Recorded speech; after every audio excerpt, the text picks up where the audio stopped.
Dito kami ngayon sa May Agora and the objective is maibenta namin lahat ng gamit namin within 4 pesos. Kung imagine mo, saka makita ng gamit na binibenta, pero 4 pesos lang. So sa amin lang yon. Bago tayo magsimula, gusto ko lang din magpasalamat kay boss. Wala si boss. Kumukuha na. Tumitingin na ng damit. Boss, pangalan nyo. Ito si Sir Jun. Guys, si Sir Jun, sila pati si Kuya. Sila yung nagpaalam tayo sa kanila kaya wala na makakapigil sa atin. Itawagin na natin yung unang customer natin. Ito yung unang customer natin. Yun o. Oops, kaya lang eh. Si ate, ano pangalan pala? Joy na lang, Joya. Joy, ate Joya. Si ate Joya. Eh, ate Joya. Oras na ba? Pwede na. Ate. Dahil nakapili na sa ate Joya, may sabihin ako sa'yo. Tingnan sa akin. Pwede ka nang pumila doon, tapos kuha ka ng ice cream mo. Ayun, okay kuya. Bigyan mo sa ate Joya na ice cream. Grabe. Nahirapan ako pumili. Sobrang hirap. Pini-pressure ka ng anak mo. Ito na lang, ito na lang. Para sa kanya to. Para sa kanya. Pero sa kanya, grabe guys. Ano ito to? Sa'yo na kuya. So guys, ito yung napili natin, Joya. Daging pants para sa anak niya. Sabi anak mo tayo ito. Ito, gawin. Let's go. Dahil tapos na si ate Joya, papilain na natin sila. Pwede naman kayo pumila. After nyo bumili, pwede din po kayo pumila sa mga ice cream para kumain. Okay, ma'am? Ma'am, may nagkakaintindihan ba tayo, ma'am? Okay, sige, ma'am. Pumila po kayo, ma'am. Nakapila na pala. Okay lang po. Ayaw mo na, hi. Hey, wala si ate. Wala ko lang, di mo kukunin na. Pila na tayo. Hindi, pila ka na dun, ha. Hindi pa nagbabayad. Sige po. Pila ka na. Hey, okay na, guys. Ang pangalan mo, tol? Nomer. Nomer. Ingat, Nomer, ha. Thank you, dad. Ha? Kaya pa? Ang pangalan niyo, te? 8 lang. Kuya? Randy. Kuya Randy, shoutout sa'yo, Kuya Randy. Hey, medyo dami na nag-i-invitation, guys.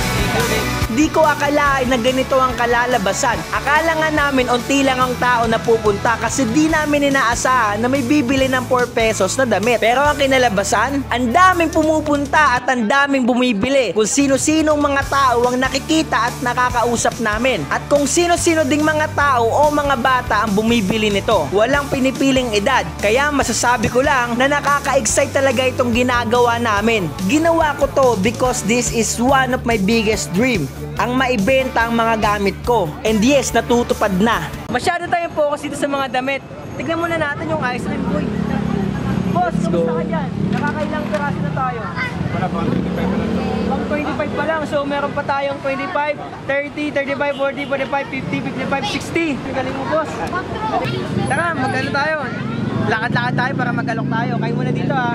And yes, sinubukan ko mag-alok-alok kasi di naman talaga tayo makakabenta kung hindi natin ito gagawin. Kaya sigaw ako dito, sigaw ako doon. Tawag ako ng tao dito, tawag ako doon. Ang dami kong pinagsasabi sa kanila para bumili.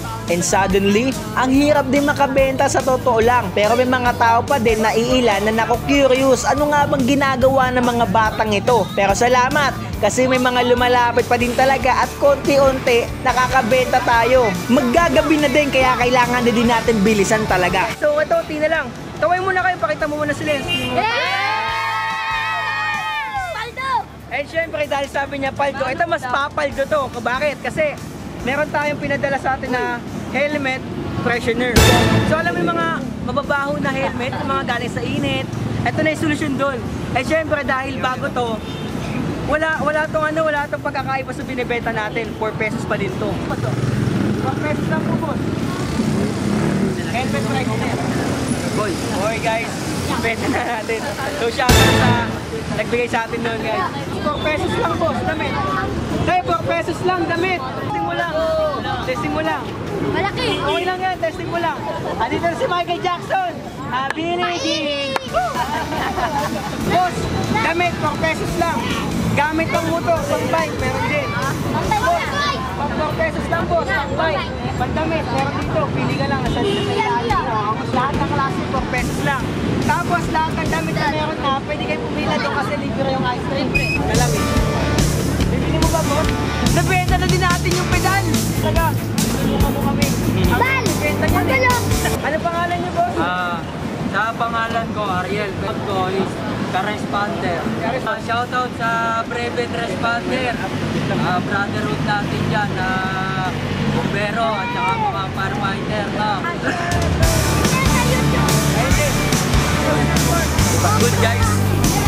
So far so good. Mangyan, hinahanap ka ng ano mo, supporter mo. Hello. Alright guys, si ate nakapili na. Pangalan mo na? Hazel. Sige lang, dahil nakapili ka na, huwag ka na magbayad. Kumuha ka na ng ice cream. Kumuha ka na ice cream. Nakakaya na tayo. 50 pa lang to. Hindi, 10 na lang. 2 months, 10 na lang.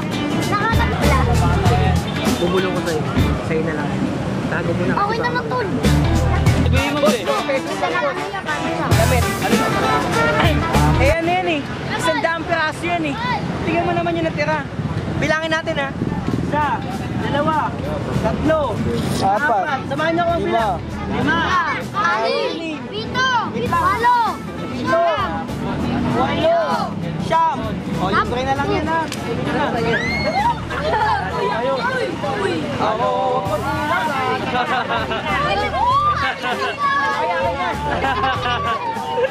Patayo ka na kayo.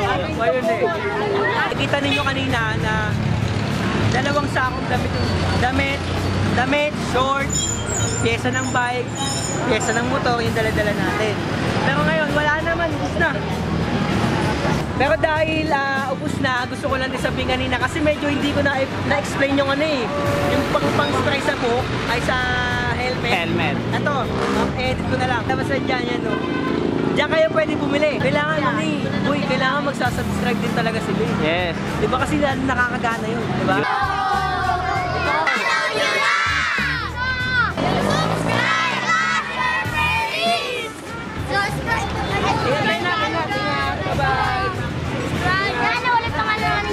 One thing lang na na-realize ko, totoo ang saya ng mga tao. Yung tipong nakapagbenta ka na pero napapasaya mo pa sila. At hindi lang yun, nabubusog pa din sila sa ice cream na ibinibigay natin. Maraming salamat sa panonood at alam ko na hindi ito ang huli na magpapasaya tayo ng mga tao. Marami pa tayong pagdadaanan, kaya make sure na hit mo ang subscribe button. So ayun lang, maraming salamat sa pagsama sa akin and always remember this, your 8 beyond limits.